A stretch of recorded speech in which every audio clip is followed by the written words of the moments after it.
26 ବର୍ଷ ହେଲାଣି ସିଏ ତପସ୍ୟା କରୁଛନ୍ତି। 1998 ମସିହାରୁ ସେ ଗୋଟେ ଜାଗାରେ ବସିଛନ୍ତି। 1998 ମସିହାରୁ ନା ଥଣ୍ଡା ନା ଗରମ ନା ବର୍ଷା ନା ଘଡ଼ଘଡ଼ି ତାଙ୍କର କୌଣସି ଫରକ ନାହିଁ। ସେ ଗୋଟେ ଜାଗାରେ ବସିଥାନ୍ତି, ହଲନ୍ତିନି, ଆଉ ସେଇ ଜାଗାରେ ବି ବସିଥାନ୍ତି। ନମସ୍କାର, ମୁଁ ଭବାନୀ ଆପଣଙ୍କୁ ସ୍ୱାଗତ କରୁଛି ମୋର ନିଜ ଚ୍ୟାନେଲ ଚାନେକ୍ସକୁ। ଆଜିର ଭିଡ଼ିଓ ରହିବ ଜଣେ ବାବାଙ୍କ ଉପରେ, ଯିଏ ହେଉଛନ୍ତି ସେ ଆଧ୍ୟାତ୍ମିକ ବାବା। ସେ ବାବାଙ୍କ ବିଷୟରେ ଆପଣ ଯଦି ଶୁଣିବେ ଆପଣ ବି ଆଶ୍ଚର୍ଯ୍ୟ ହେବେ। जो साइंस मेडिकल साइंस भी सी भी आश्चर्य, सी भी सन्देह अच्छी बाबा ये जड़े आध्यात्मिक आंक देहरे कौन अच्छी। 26-27 वर्ष है गोटे जगार से काम सी बसी तपस्या ना होती सत्यनारायण बाबा। सी होती छत्तीसगढ़ रायगढ़ गोटे गाँ हूँ कोसमनारा। से 27 वर्ष है तपस्या अछंती। गोटे कथा आपण शुणिले आश्चर्य, 24 घंटे सी मात्र किछि मुहूर्त पाई तांकर तपस्यारू आखि खोलती। से समय केवल राति 1 ରୁ 4ଟା, किछि समय पाई। आउ 27 वर्ष है से किछि खाआंतीनी। एटा आपण जानिले आश्चर्य हेबे। केते मेडिकल साइंस, केते डॉक्टर्स आउ जो माने लोकल मीडिया चैनल से माने जाइकी आर परीक्षा निरीक्षा भी करिसंती, एवं लोकल डॉक्टर माने भी से माने परीक्षा करिसंती। बाबा किछि खाआंती नहीं, से केवल इशारा रे कहती। जेतबळे राति 1 ରୁ 4ଟା से मंदिर भिड़ रुए, से समय भक्त आसंती पाखरू एवं बाहरु भी आसंती, देश बाहरु भी भक्त आसंती से आश्रम को, से बाबा सत्यनारायण बाबा आश्रम को। आपण देखि पारुथिबे, मु वीडियो आपण को देखौछि, आपण देखुथांतु।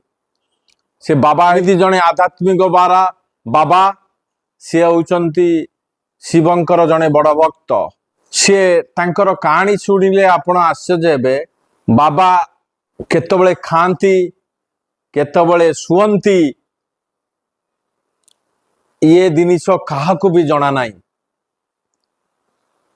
आपण थरे जाइकी देखिले आपण जानि परिबे कहार कहानी कथारे आपण विश्वास न करि पारंती, किंतु आपण गले जाइकी देखि परिबे। सेठिकार पूजारी जे 18 वर्ष है पूजारी जे पूजा करुची से मंदिर रे, सी कहती बाबा निज इच्छा रे जल ग्रहण करती, निज इच्छा रे। आउ केतबळे केमिति फल टिकिए खाती, से भी गोटे 4टा बेले।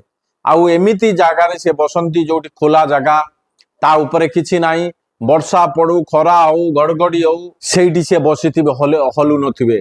जेतबळे तपस्या रे बसंती से केवल ध्यान रे रुहंती एवं किछि समय पाई तांकर आखि खोलती, से राति 1 ରୁ 4ଟା पर्यंत।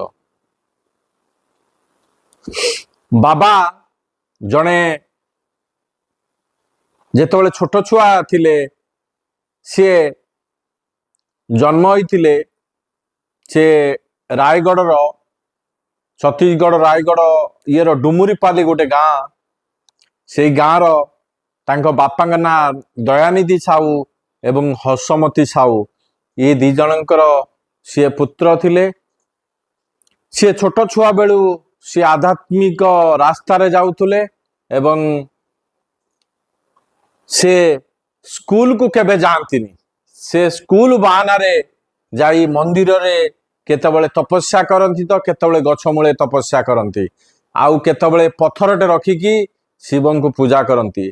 दिने एमिति गोटे चमत्कार है, लोक देखिले से तांकर निज जीभ काटी से शिवं आगरे थोई देइथिले एवं तापरे सीए आरंभ करथिले तपस्या।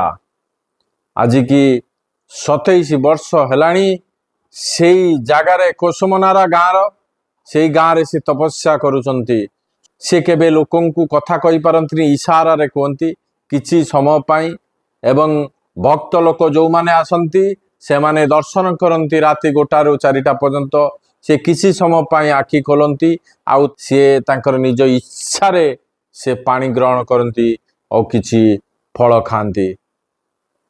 आपण थरे जाइकी देखंतु बाबांकर महिमा केते आध्यात्मिक केते आपण गोटे आश्चर्य हेबे जोटा कि आपण किछि से तले ना तांको ऊपर किछि नाही। वर्षा आउ वर्षार विजुतु तांका आखि तपस्या केबे खोलिबनी आखि गड़गड़ी हो खरा हो जेते खरा हो से बसिथिबे से केबे आखि खोलंतनी। एवं जेते जहा किछि आसु सी सेठी बसिजंती 27 वर्ष हैला बाबा सत्यनारायण 27 वर्ष हैला तपस्या करुचंती। रहुची नमस्कार। आजी पाई एतिकी पुणी देखा आ गोटे अध्याय आउ जनकर बाबांक कहानी नहीं मु आसीबी। रहुची नमस्कार। आपनकर साहाय्य आपण लाइक करंतु सब्सक्राइब करंतु एवं मते फॉलो अप करंतु। रहुची नमस्कार। जय जगन्नाथ।